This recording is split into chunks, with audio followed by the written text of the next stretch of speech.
Welcome to the NGI0 podcast, where we talk to the people who are building the next generation internet. Hi, I'm Ronny. And I'm Tessel Renzenbrink.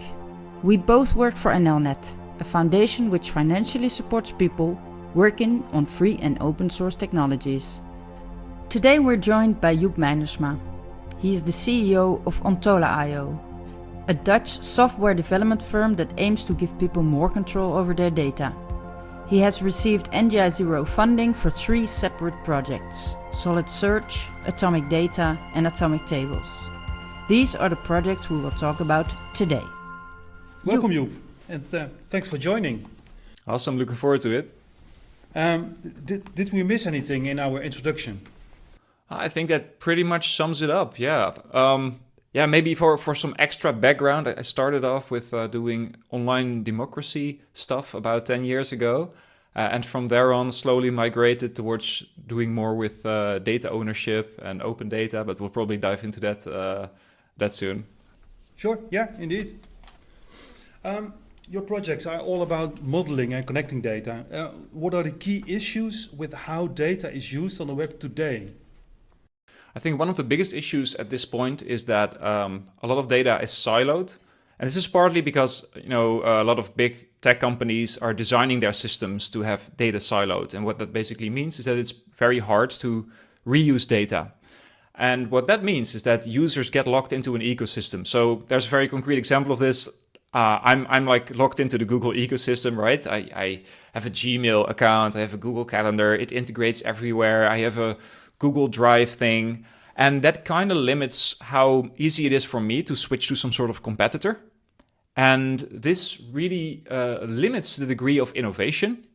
And it also makes me very dependent on what Google does. So Google has a large control over my life. It can serve me ads and manipulate me. It can have a large impact on which types of, how my software world looks like. And I think that there's like a lot of reasons why we should want to have more control over our data, but it's just difficult. And the main reason that it's difficult is not necessarily only because these big tech companies are trying to lock us in, but also because it's very difficult to make open tools that work well with each other. So of course there's like an open source email tool, and of course there's an open source calendar tool, and there's an open source this and this and that. But every time somebody makes some sort of open source tool, they not only have to make that tool open and really good, but they also have to make sure it works well with people's data. And that's basically the fundamental limitation, in my view, of how many of these applications work nowadays, is that they don't really work well together. So the issue that as a software engineer you have is when you're designing an application, you also have to design its API, its programming interface. And when you do that, it's very tempting to just design the thing that you need at that point in time. But that also means that if somebody wants to use that API, they'll have to read your specification. They have to understand how you've been thinking about this. And many APIs are vastly different.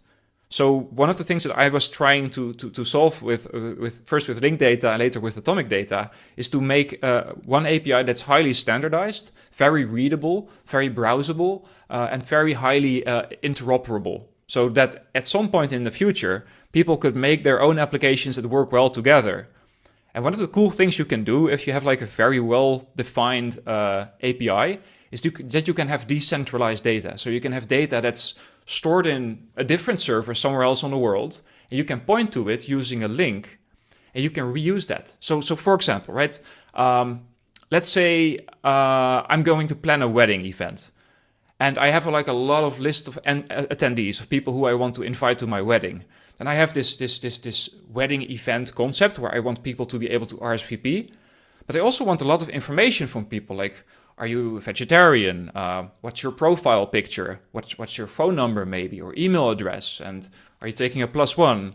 Like all of these questions. And what would be really nice if I could just point to someone's URL, like I would point to your URL, and that URL would contain all this information, like what's your profile picture, what's your name, etc.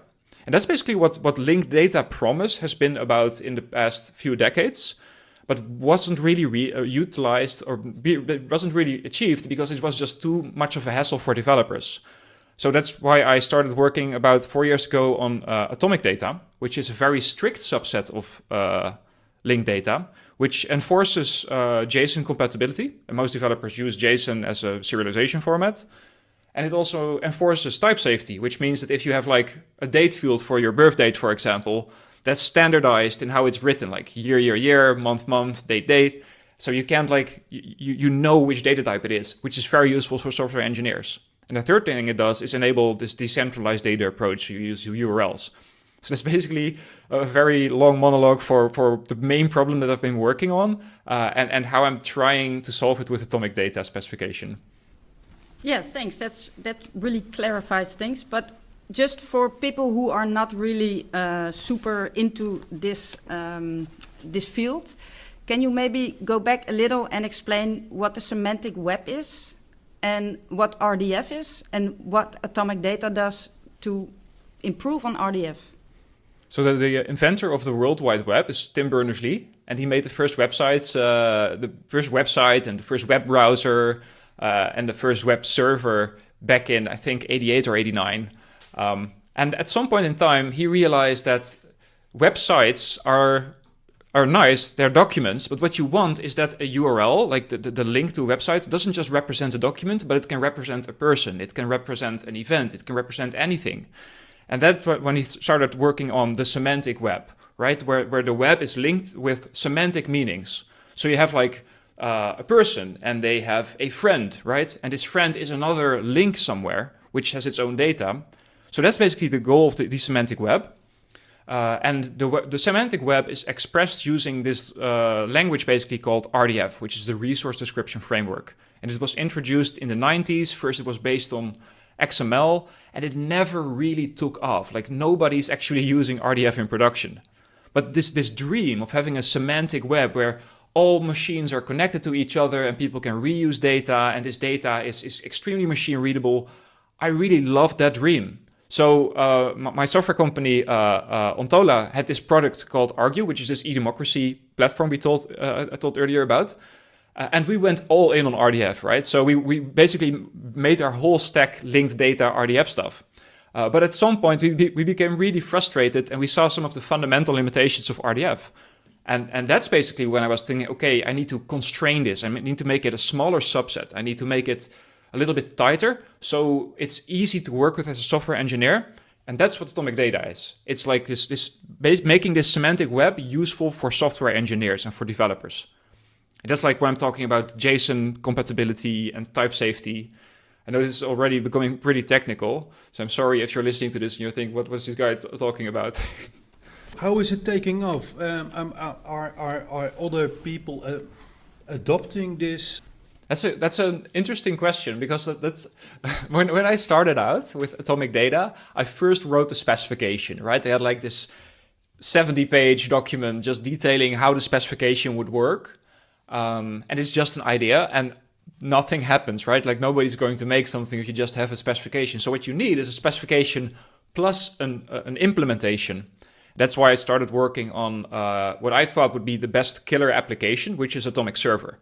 And Atomic Server is basically, not sure if you're familiar with Notion, but like this all-in-one workspace app where you have documents, but you also have tables. So in a way, it's like Microsoft Excel plus Microsoft Word merged into one user-friendly application. So I wanted to make that, but using atomic data as basically the core, and make it fully open source and free for everyone, and make it really, really performant. So I wrote it in Rust, which is a really nice programming language for making these performance system applications. And yeah, Atomic Server became basically this database with a very easy to use front end, which people can use to manage their data.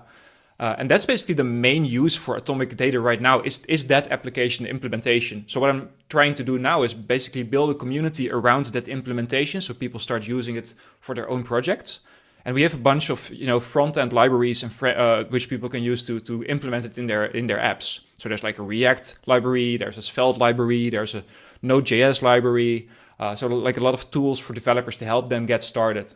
But because it's all JSON, you don't even need to use these libraries. You can just, use your whatever framework you're already using and just fetch the data straight from Atomic Server. And really the goal is to make it really easy for developers to start using this in their production apps. I think it's really interesting what you're saying, that you cannot just write a specification, but that you also have to do an implementation. And you did a lot of implementation already. Yeah, that's true. I think I was mainly inspired by Tim Berners-Lee. So he did the same thing with when he started the World Wide Web. He's like, okay, I wrote this specification for the World Wide Web with, HTTP and HTML.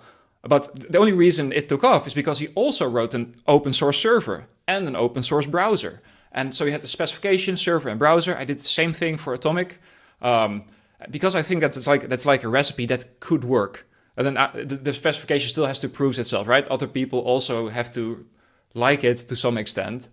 And that's kind of the difficult part, is convincing developers to also use this. But that's why I'm focusing so much on the implementation, just to have like a very good open source database. Because if you have a good open source database, you can just use it without the benefits of Atomic data. But as more and more projects are using that, at some point, the interoperability between these projects is going to be a huge selling point. So I'm hoping that we get like this S-curve adoption, right? So first you have a couple of projects using Atomic data, and at some point, a lot of people are using it, and they can point to each other, and you get like this accelerating effect, same as the World Wide Web, right? You get this network effect, and then it can really pick up steam.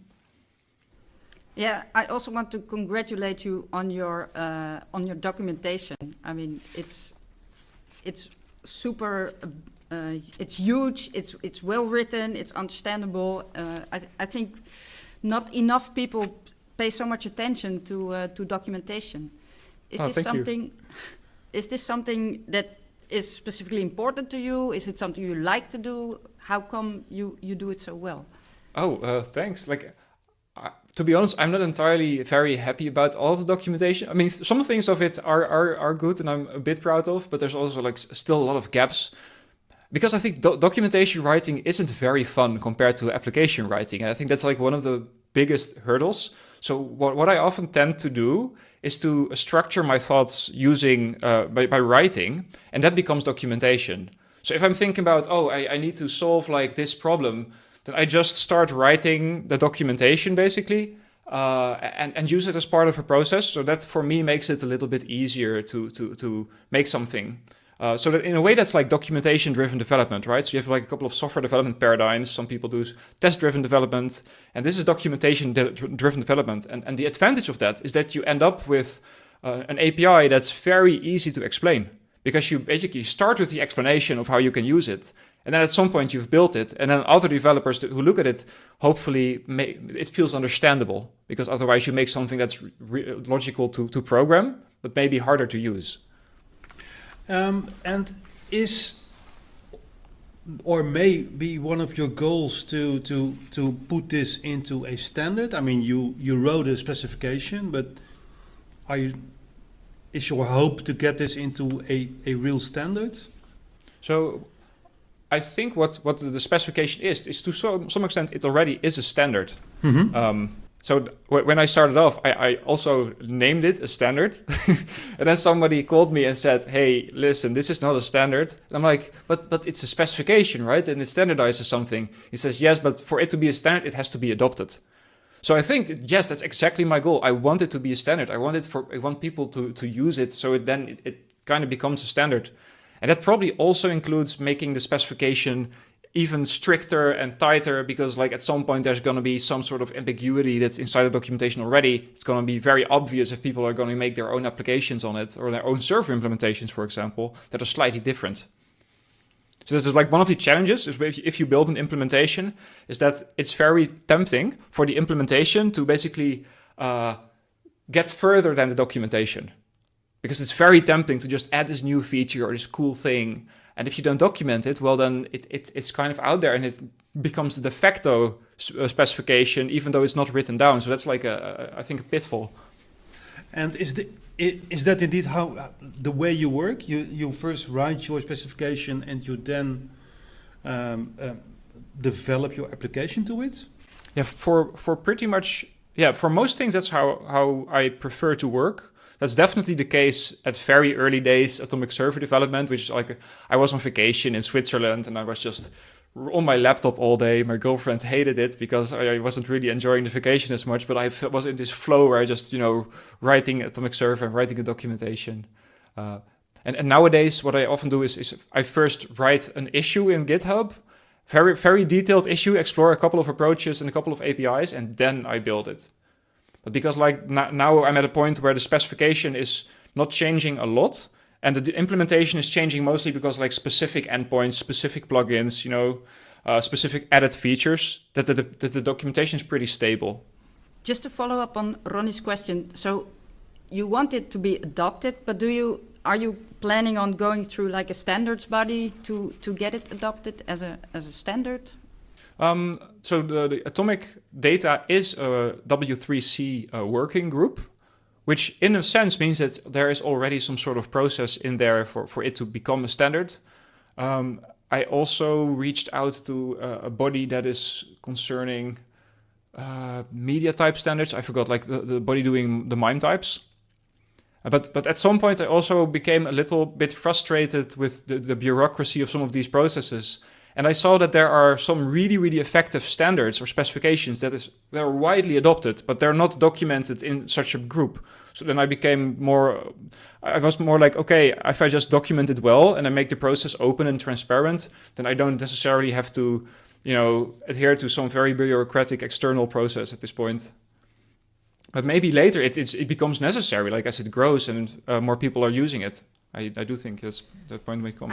I would like to make a NGI0 plug here, because we don't only give grants to great projects, but we also support with practical support. And one of our partners in the NGI0 coalition is Tolerant Networks, and they have very much a lot of experience with standardization bodies. And especially this point that you mentioned, it's super slow and difficult, and you need to speak to the right people. And they can, if you are interested, or maybe you can send somebody else to do it if you don't like it, but they can really help you with taking the steps. I mean, they can't do it for you, but they can definitely give you advice on it. And this is also for anybody listening who wants this kind of support, then NGI0. Oh, this sounds actually really useful. So I'm 100% going to do this. Nice. I also have another question, and this is more from the perspective of people who are using the web. So, of course, you are directed mostly toward developers. But what would a person who is, using the web, what would Atomic Data be like for them? Would the web experience change, or would it be under the hood and they would hardly notice? Or I think if it works if it's widely adopted and many services use it, at some point many things are going to start to feel like magic. Your calendar is just completely integrated with all these other services, and it just works. You can have one list of contacts, and they are automatically updated in terms of their profile picture, and new data arises, and only you only get access to people who actually want you to have access, and you get the fields that you should get access to. I think you can have completely open source social media platforms that have a timeline that don't order on based on what advertisers want, right? So Facebook, they have an AI trained to maximize engagement and make you click on as much ads as possible. You can have your own algorithm for a social media feed. So, for example, I would like to have a social media feed that helps me understand the world as good as possible and keeps me up to date on important events and have some sort of, neutrality, not to be too much biased in a certain direction. And maybe someone else could pick their own algorithm that they would want for their social media feed. I think that, the open source social media direction is very interesting, and I hope it can, make polarization in our society a little less worse. And I can also imagine that, it just removes a bunch of hassle. So if you have your Google Photos, right? There's a lot of photos stored there. And at some point you just want a different front end. You have this other app and it works really nice. You want to migrate to it. Well, with Atomic Data, that should be completely trivial, because you can just change the front end of an app without moving your data. Your data just is yours. It's on your server somewhere.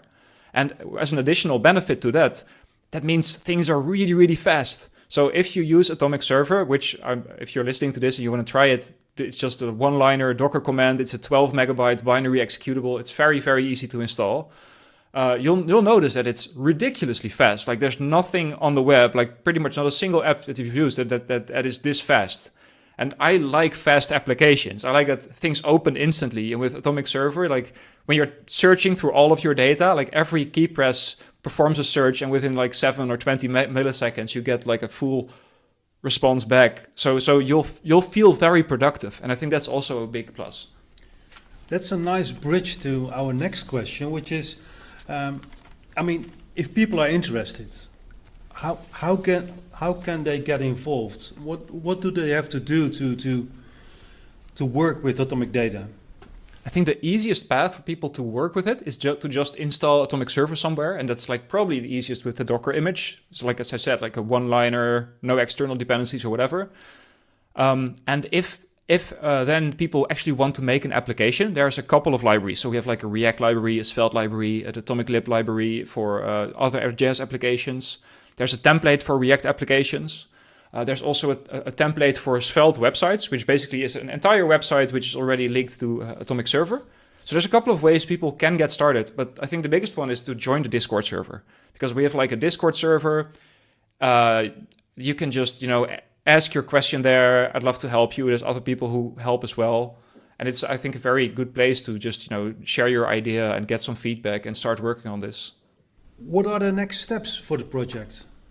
So at this point, the project lacks some important features for me that I think limit it to becoming a very useful headless CMS. So a headless CMS is basically the number one proposition I'm trying to achieve with the Atomic Server application, which is basically... Can you explain what a headless CMS is? Yes. So a headless CMS is basically a thing where you store content for the web. It's a content management system. So WordPress, for example, I think many people are familiar with WordPress, which you use for building websites. It is a CMS, but it has a head as well, which is the front end. And the headless CMS is only the backend stuff, but without the front end. So you can design the web page all the way you want, any way you want. And the headless CMS basically deals with all the data. It's a place where you can sign in and edit your web pages. You can search your things.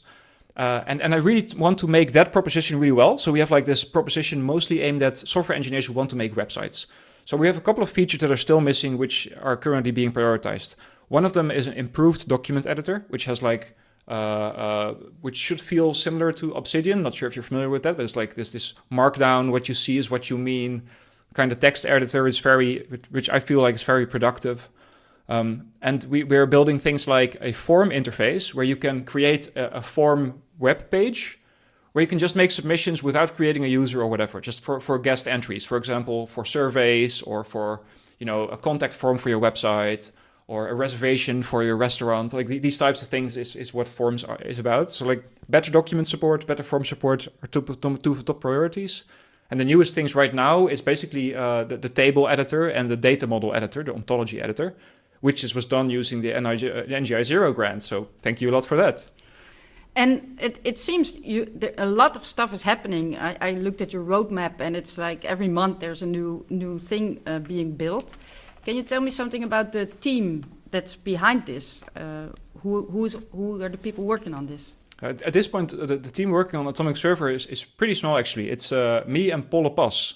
So Polle Pas also works at Ontola. He's mostly working on the front end. So if you see something in the front end that's like good and well designed, chances are pretty high that's like he did that. And I'm mostly doing the backend stuff, but we're both doing a bit backend and a bit front end as well. And there's also now a couple of people who have been contributing to the repository, which to me, that's like the most magical thing, right? If you have an open source project and there's some random person you've never heard of and they're improving your code base and like asking how the testing suite works or something, when that happens, I just feel all warm and fuzzy inside. It's really magical. That's when the adoption starts. Yeah, absolutely. Well, the next question was, what do you like most about working on your project? But maybe that was the answer. Yes, I think that's a feeling of community when people start using something. That's one of the most magical and good feelings. I also really like it when things come together and they are simple. So I really have a strong distaste for complexity in software projects or having too many components. And if you make something that feels very lightweight and easy to understand and easy to set up, and it has a little amount of dependencies, that also feels very, very good. But I'm not sure if other people will feel the same about that, but I feel that's a very strong guiding force in how I write software. To zoom out again a little to the semantic web more generally, what do you think is needed? Because it sounds like there are a lot of positive sides to it. So what would be needed in the rest of the world to get the semantic web going? I think that's a good question, because if I look at just the semantic web and the RDF specification, it has like a couple of these big limitations, which I feel will make it impossible to really big. So we have RDF and the Solid project, right? I've also been a contributor to Solid and worked quite closely even with Tim Berners-Lee a couple of years ago. But at some point, I just felt like this isn't going to be the thing that I want it to be. Like, it's too technically complex. It's too difficult for software engineers to make something. So I feel like what the semantic web needs is type safety, JSON support, and a clear, consistent protocol. And these are the three things I think that Atomic Data has solved and has now added.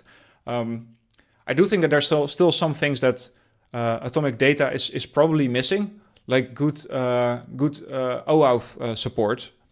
So I think that's a big one that I also want to work on in the near future. And what we're also missing is just implementations, just people toying with it and creating their own apps, because the only way it really takes off is if we are like seeing the start of this S-curve and you get these network effects. And I think that there's a couple of domains where that makes more sense than in other domains, like mostly personal data, personal document management, event management, event registration, RSVPs. I think these specifically would benefit a little bit extra from having having an implementation for Atomic Server. And the people who are now listening, how can they contribute to making the semantic web a thing that's going to be? I think one of the biggest things you can do is just make simple apps. Just make simple, useful apps for yourself. Just make some sort of short demonstration. Just make it like a weekend project.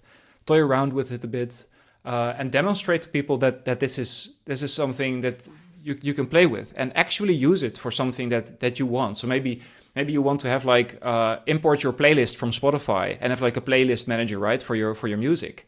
That's like not a very complex application, but it's a very fun process to make something like that, or make a tool for your resume, right? Make a resume editor, and use that in Atomic Data and share the data models that you've created. So one of the big things for Atomic Data is that the data models that you create are also URLs, which you can reuse. So other people can reuse your data models. And as that happens, you get like this standardization effect, right? But that does require that people start making some of these data models and spreading them and using them in applications. That's like the magic of the network effect that still has to happen. How did the NGI Zero grant help you reach your goals for the project? It has a huge effect, because I have a very small software company, and we basically get to choose how we spend our time depending on how the money flows. So if we would love to work on an open source tool, like completely MIT licensed, without like without having some sort of paid service attached to it, to just make that available for people. And that's basically only possible through grants and subsidies to bootstrap that process. Because it takes a while, even for an open source tool, to get it to a point where you get like user adoption, and you can use the grant to bootstrap adoption, and from there on, at some point, get an investor to build towards a revenue model that's sustainable. So what NGI Zero for me did was enable this first path, basically, this first place in the process where you can do like your fundamental research, and you can build the open source tool, and you can get like your first amount of users. And from there on, you can try to basically scale it up and turn it into a service. But what I really wanted to do is to first focus on having a good specification, having a good open source implementation. And that's basically impossible if the first thing that you need to do is to find customers and get a consistent revenue flow. because then you're going to focus on a lot of different things. And I think that the open source character is going to be left behind if you do that. So for me, it's essential in developing something with this kind of business model. Yeah, agreed. What advice would you give to people considering to apply for funding? Focus on community. I think that is such a big thing. Like, just set up a Discord server for your project, and invite people to that. Like, link to it everywhere, and have like and every time somebody joins, just reach out to them and talk about what makes them enthusiastic about technology. Because these individual connections that I had with people have been so incredibly inspiring and rewarding. Because the first people who are going to join such a community are probably, one of the most innovative, interesting people that you'll ever meet. So I feel like just, set up an infrastructure for your community to grow. Do everything in public. Like, just write your thoughts in GitHub issues. Because there's like a small chance that other people are going to read it. And if they do, like, these are the most important people for your project to grow. So yeah, community. True. I think we're getting to the end of our questions, at least. Is there anything you would still like to say?